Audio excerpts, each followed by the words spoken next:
पहले पहले जो है ना, शुरू शुरू में सबकी मोटिवेशन ये होती है कि खुशी ला हमको चाहिए, खुशी, दैट्स व्हाट वी वांट। गम को जरा पीछे छोड़े हम, क्योंकि गम को हमको फील ही नहीं करना, गम को हमको फील नहीं करना। मैं आपको ऑनेस्टली बता रही हूँ कि जब आप अपने आप में जांच पड़ताल करें तो आपको सब कोशर है। Happiness comes and goes, you see, and sadness comes and goes too. It is the reality of life. So you are not, आप स्पिरिचुअलिटी में नहीं जा रहे हैं कोई इंटेंशन लेके कि मुझे खुशहाल रहना है। Although as a human being it's in our nature कि हम खुशी रहें, या मगर आपको ये नजर आता है कि जो चीज जो अंदर है, एक बहुत बड़ा फिलोसोफर है इंडिया में, वो कहते हैं औरबिंदु। हाँ, उसका ये था कि अगर आप ये मंत्र पढ़ो, all is well, all is well, all is well every day, आपको वो नजर आएगा कि बाहर जो है तूफान आ रहा है, लोग आपके ऊपर चीख रहे हैं, कुछ हो गया है, तकलीफ हो गई है, और आप फुली फील कर सकते हैं, मगर अंदरूनी तरीके से आप जो है ना, eye of the hurricane, because you know it comes and it goes, and you're not swayed by either. You're not swayed by happiness and joy and excitement, and you're not swayed by sadness and terrible things that have happened to you, or terrible sadma that happened, जो भी है।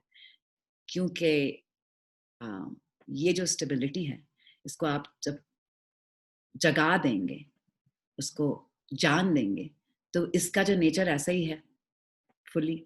मगर fully जो उसका nature जो है, underneath it all, it's happiness पहले से ही, happiness already under all circumstances। मैं नहीं बोलूंगी कि आप सोए कर रहे हैं, जोए से आपके फादर का इंतकाल हो गया है, I'm not saying that, I want to be really clear with this, but what I'm saying is कि आपको you have an understanding that this is a part of life, you're stable in that। So आपको कभी कभी लोगों को लगेगा कि आप शायद बहुत डिस्टेंस हैं, या आप इनडिफरेंट हैं, या आपको इमोशन नहीं है, मगर ये बात नहीं है। आप जस्ट समझते हैं, आप यू नो, आपको कायनात, और जिस जो कायनात है, इन द डिमेंशन जिस प्लैनेट में आप रह रहे हो, आपको लॉ ऑफ इम्परमानेंस पता है कि कोई चीज लास्ट नहीं करती।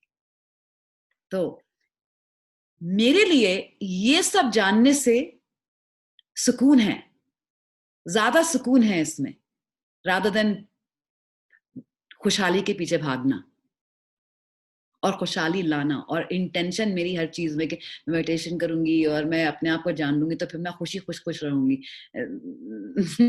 Not gonna happen. This is life, this is the way this planet is।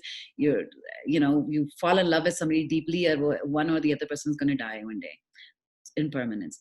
आपको, मेरे एक टीचर ने एक बात बोली, जब मैं आपको बता रही हूँ, शायद ये डालने की जरूरत नहीं है ये, क्योंकि ये बहुत डीप चीज है, मगर मैं आपको बिल्कुल बोलना चाह रही हूँ कि life will break your heart again and again and again and again and again and again and again। Everything you ever love, everything you ever know will go। You will never be able to hold on to it। You cannot hold on to your youth, you cannot hold on to your health, you cannot hold on to your loved ones, you cannot hold on to your money, you cannot hold on to anything। So the sooner you know it।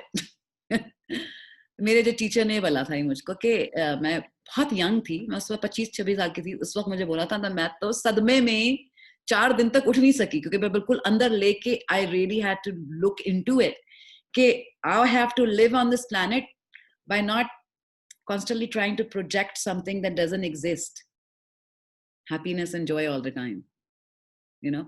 So that was a very good lesson। So मैं आपको बता रही हूँ ये इस वक्त के इससे ही सुकून मिलता है। जब ये दो चीजें पता चल जाती हैं आपको, तो देन यू कोई फिक्र नहीं, जो भी आता है आप उसको हाथों हाथ लेते हो, और उसको आप अक्लमंदी से लेते हो, शफकत से लेते हो, अपने लिए और दूसरों के लिए भी।